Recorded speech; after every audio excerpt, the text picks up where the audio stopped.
An Nur the Light has been on air for a number of years, but we still find some people who know nothing about the show. As South Africa's first Muslim magazine show, there's a lot of time and effort put into bringing you the best of Muslims living here. Assalamu alaikum and welcome to An Nur the Light. Haroon Lorgat is the current CEO of Cricket South Africa. His journey began in the dusty streets of Port Elizabeth during the dark days of apartheid. We got to sit down with him and bring you this story.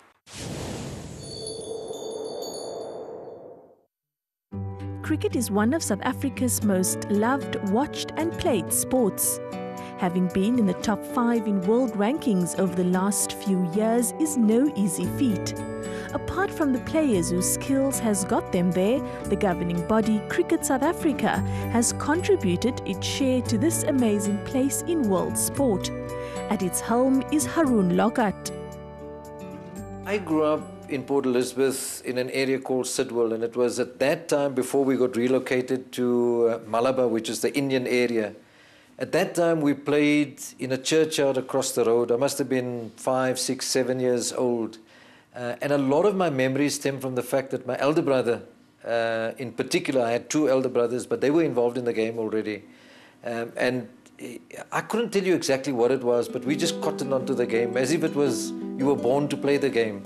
So from very early on, in the churchyard, across the road, in the backyard, at home, we just played cricket. Haroon was himself a cricketer, although at the time he played, South Africa still faced isolation because of apartheid. For players such as Haroon, who would never represent their country, there was a consciousness as well as an understanding of their place, but it did not deter them from playing the game they so loved. The truth is you never knew better. You just played with the limitations that you had. You didn't think too much about it, especially when you were young. And as I said earlier, my elder brother fashioned a lot of our thinking and where we belonged. So he was very SACOS affiliated. He was very anti the establishment. He just knew exactly where he belonged. And we just fitted in.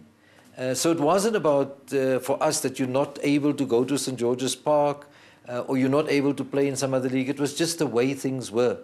You just fell into line, you just carried on the practice of the elders, and the fact that you played amongst your disadvantaged communities, it was the best you could do, the best you could play.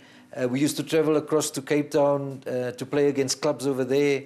Everything just belonged within our own communities. The history of cricket has deep roots in the city Haroon comes from, Port Elizabeth, as there was an influx of English settlers who came here from 1820 onwards, so too their most loved sport travelled with them. The game of cricket found favour amongst the black local community and thrived as a result of this.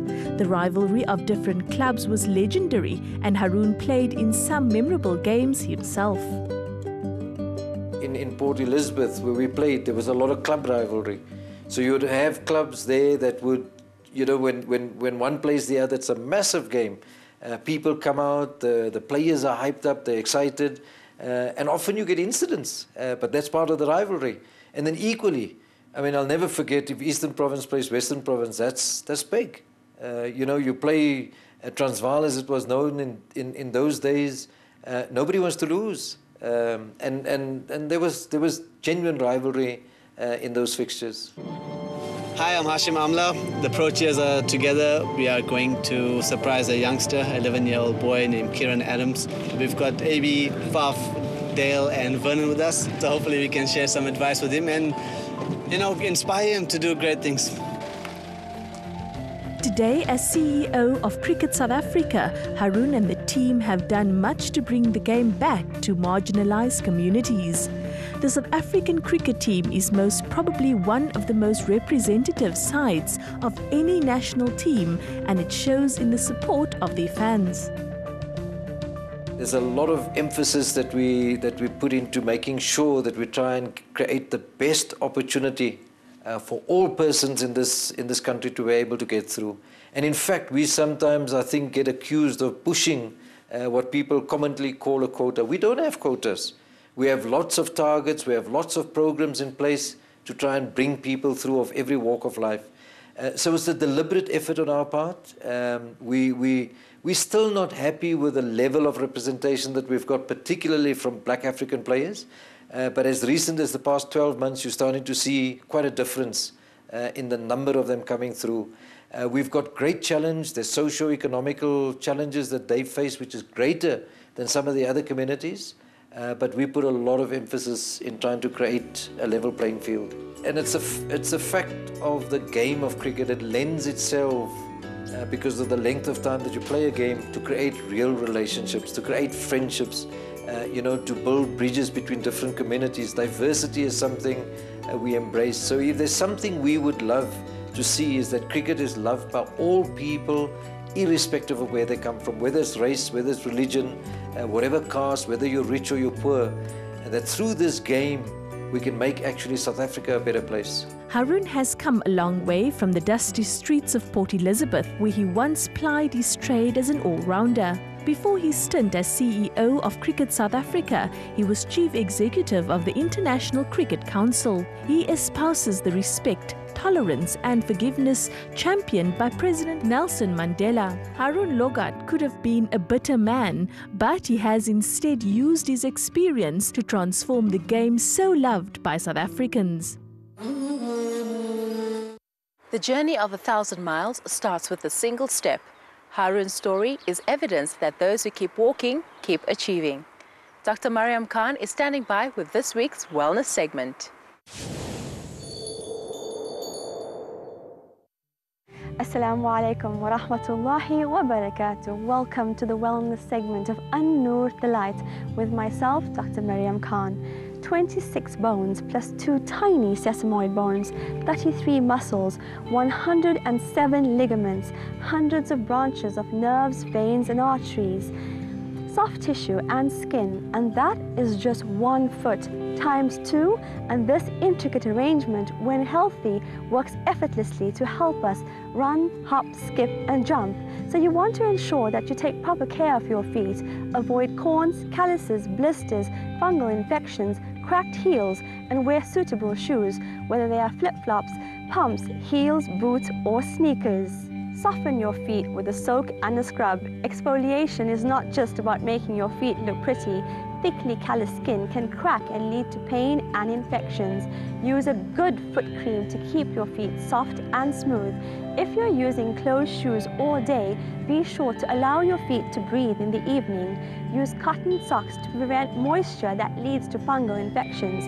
Dry between your toes and avoid wearing the same pair of shoes 2 days in a row to keep your feet and your shoes smelling fresh. Take care of your nails too. Over time, nail polish runs down your nails.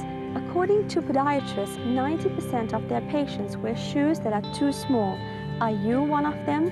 Make sure there's enough room for your toes to wiggle, at least 1 centimeter of space between your longest toe and the end of the shoe, and definitely enough width to accommodate your whole foot without putting pressure on the joints. The sole should provide cushioning for comfortable walking and enough grip to prevent slipping.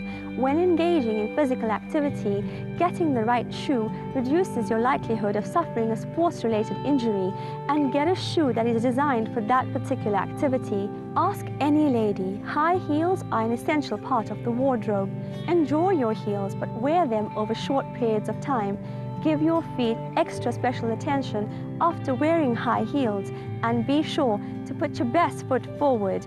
Until next time, Assalamu alaikum wa rahmatullahi wa barakatuh.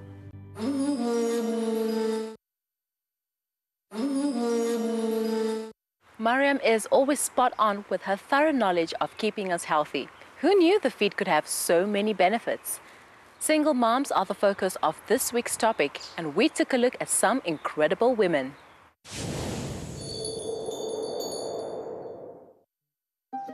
Single-parent households have become the norm in South Africa, and often this means that challenges experienced by single parents are overlooked. In the Muslim community, more and more forums are starting to address this issue. Single Muslim mothers are a social norm and are a group that are making it for themselves and their families despite the challenges of this position. The largest challenge of a single mom is when you initially become single. whether that's due to divorce or whether it's due to losing a partner to death, you suddenly find yourself single. And it's difficult because society starts viewing you differently. So, you know, emotionally it's very difficult. Lots of people say to me, I hear this over and over again, but what you complaining about? You don't have a husband you need to look after. My husband doesn't clean up, he doesn't run around after the kids. Does that husband not buy you milk and bread if you don't have any? Single woman, you don't have that. Not only must a single mother take on the role of raising children without the support of a partner, she too must often be the primary breadwinner for the family. This has seen single Muslim mothers often have to juggle long hours to get through each day. I balance work and home life with scheduling and routine.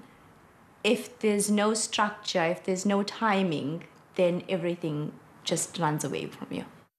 As a single mum and playing both mum and dad, it takes a lot of juggling. There are times that you wish you had extra hands or you have that extra help. But with a lot of planning, with being organised, with having a bit of structure and making your kids understand that, you know what, there's one of me. So things need to happen in a sequence. Sometimes it doesn't, sometimes it does, but you've got to just deal with that and move on.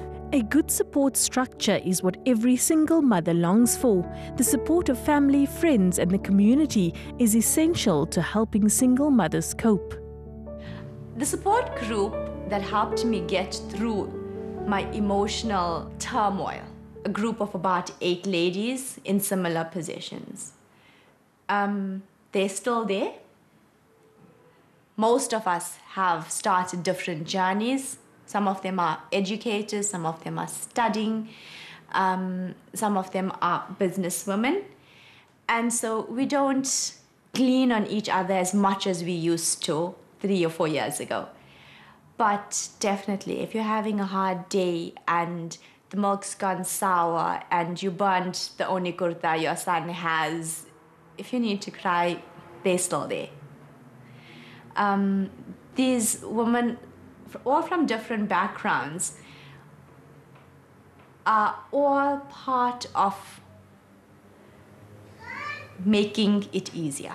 I don't have family in Cape Town, so that is one of the biggest challenges, you know, so there isn't a mum down the road or a dad down the road that you can say, please watch the kids for a few minutes or that kind of thing. So you kind of lean on friends, or you kind of look at the support around you, and I think you need to talk up, you need to ask for help. There isn't help, you need to find a way to make that happen. So yes, it's a challenge, but you manage it. I manage it. Divorce is something that has left many a Muslim woman destitute. As these women continue to find themselves in dire situations, a movement toward education really is the key to overcoming this battle. I think circumstances plays an important part. So are you already established? You know, do you have your own business? Are you self-sufficient? And if you're not, how are you then going to foresee the rest of your life? I'm a dental surgeon. I run my own practice now for the last 15 months. It's been a long and hard journey getting here, but I'd like to think that we're on the right road now that we are here. And hopefully this is going to be the base of support for the kids. As a single, I'd say successful mom, you know, somebody that is self-sufficient, that is able to manage her life, her lifestyle, that can be a bit of a challenge. But then again, you learn to choose your battles. You also learn who your friends are, who your support is. And again, you know, it's up to you who you decide to lean on. The Muslim community is starting to address the issue of single mothers a lot more in recent years. It is up to all Muslims to play their part in supporting these struggling women with the emotional, financial and physical support that they need to raise upstanding Muslim citizens.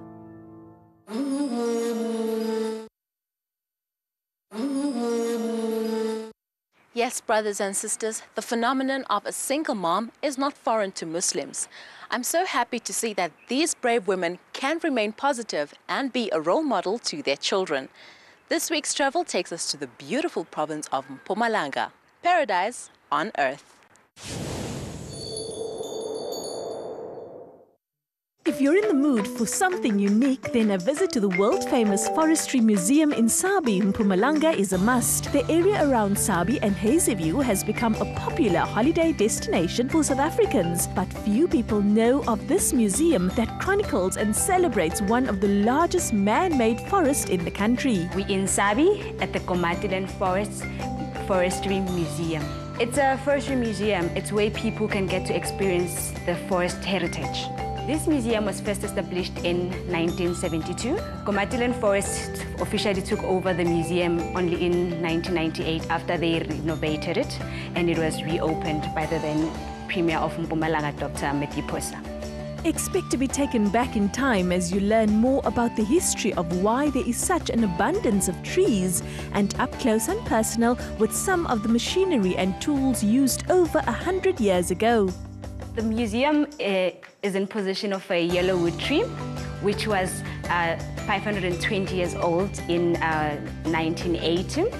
We also have a paper making process that's on display where people get to see how the paper is made from when it's actually a tree to the final product. And we also have displays of the wild animals that are in our plantations. This is no ordinary place, but it has an extraordinary tale to tell of lumberjacks and an industry that has developed and sustained the town and area for years more to come.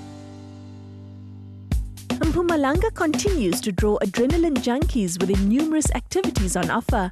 The big swing is just that, a heart-pounding fall and swing across a cliff that would cause even the strong at heart to consider checking and rechecking their safety gear. This is not for the faint-hearted, but you are encouraged to face your fear. With multiple checks in place, nothing, or at least very little, can go wrong. Go on, challenge yourself and see if you've got what it takes to swing one of the world's highest cable gorge swings. Be prepared for a heart-pounding but ultimately rewarding experience as you tick another adventure off your bucket list. Traveling is one of the best ways to open and expand your mind.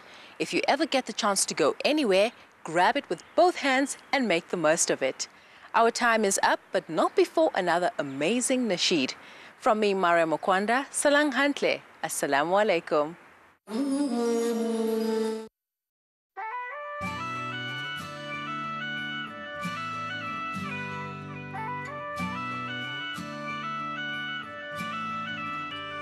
You could try to turn off the sun, I'm still gonna shine away, yeah, and tell everyone we're having some fun today. We can go wherever you wanna and do whatever you like. Let's just have a real good time. Assalamu alaikum, alaikum, yeah. Assalamu alaikum, alaikum, yeah. Assalamu alaikum, alaikum, yeah. Assalamu alaikum, alaikum, yeah.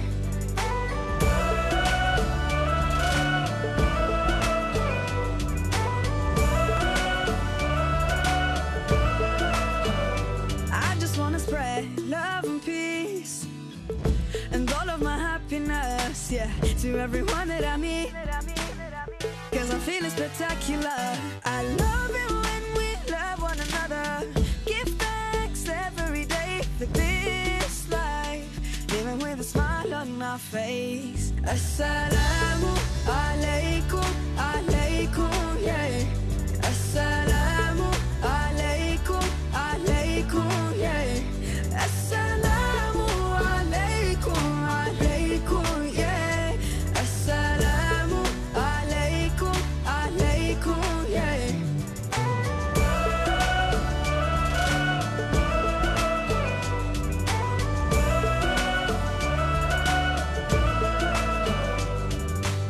Spread peace cherish the love that is around us. Spread peace on the earth, treasure the love that is around us. Always be kind, always remind one another. Peace on the earth every day. Assalamu alaikum, alaikum, yeah. Assalamu alaikum, Assalamu alaikum, Assalamu alaikum, Assalamu alaikum, wa alaikum assalam. Assalamu alaikum, Assalamu alaikum, Assalamu alaikum, Assalamu alaikum, yeah.